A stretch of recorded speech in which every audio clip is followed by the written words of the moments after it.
Well, it's time now for a look at what's making headlines in today's international newspapers. And for that, I'm joined once again in the studio by Alison Sargent. Hi, Alison. Hi, Axie. We're starting in Iraq, where papers, unsurprisingly, covering that failed assassination attempt against the country's prime minister.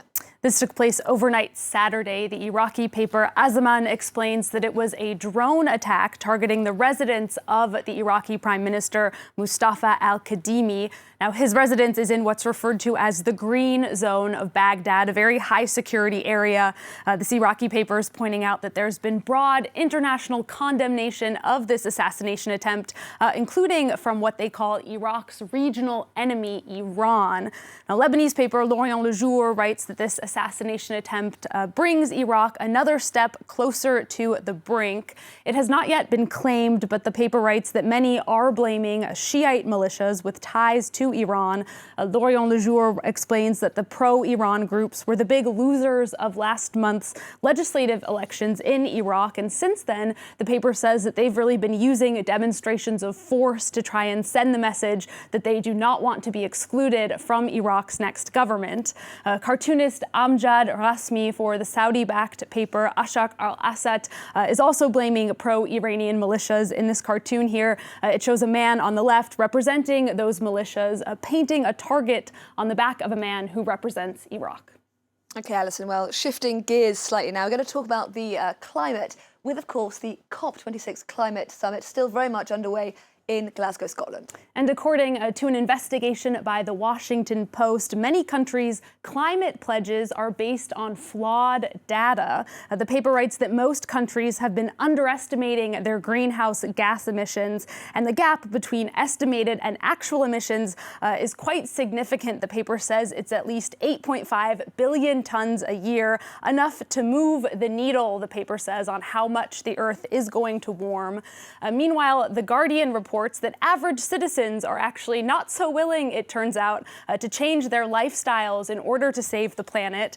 That's according to a survey that was carried out in 10 countries, including the US and the UK. 46% of people said that they don't feel that there's a need for them to change their personal habits. Now, that may be because people say that they're already making an effort. 74% of the people surveyed said that they're proud of what they're already doing. So even if people aren't maybe going to make those changes on their own, there is some hope, Haxie, because 76% of people said that they would accept stricter rules and regulations.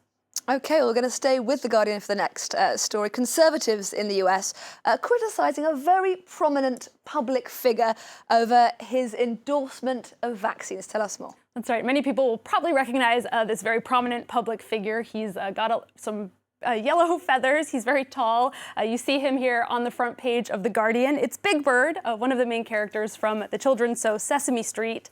Now, over the weekend, Big Bird announced on Twitter that he'd been vaccinated against COVID-19, and he encouraged children 5 and over to follow his example.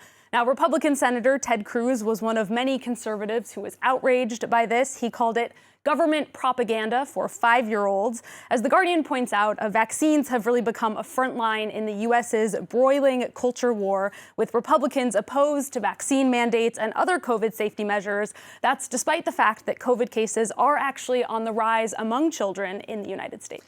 Propaganda or indeed public health information does depend on which way you look at it. Alison, coming up next, another of the weekend's big social media stories. Billionaire Elon Musk asking his Twitter followers whether or not he should sell 10% of his Tesla stock. Well, millions of people voted, Haxie, and 58% of them said yes, he should sell it. Now, Elon Musk has promised to abide by the results of this poll, so markets are certainly on the alert today.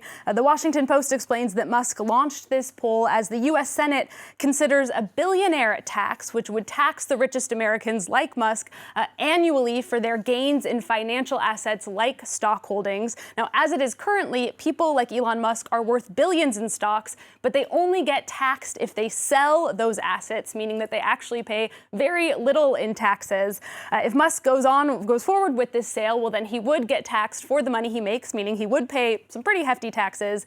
Still, he's getting a lot of criticism for this. Indian financial site LiveMint calls it a crude tweet designed to dismiss calls for the billionaire tax. The senator who came up with this tax proposal reacted. He said, whether or not not the world's wealthiest man pays any taxes at all should not depend on the results of a Twitter poll. Hear, hear, I think is all I can say to that one. Finally from you, Alison, a story about how social media helped to save one teenager's life. This teenage girl was being held captive by a 61-year-old man who had taken her from North Carolina to Kentucky. Now, as they were driving, she made a gesture that she had learned on TikTok at passing cars. You see it here in Business Insider. It involves holding out your palm, tucking in your thumb, and then trapping the thumb with your fingers. The website explains that the gesture is a cry for help that signals domestic violence. It spread online in 2020 with reports that domestic violence had been rising around the world during lockdowns. Now, a driver ultimately saw the teen and called the police. They were able to track down the car and save her. So it's a very heartening example of the way people are using social media at times for good. Turns out all that time spent on TikTok, not always a waste. Yeah. Alison Sargent with a look through the day's top news stories. Thank you very much.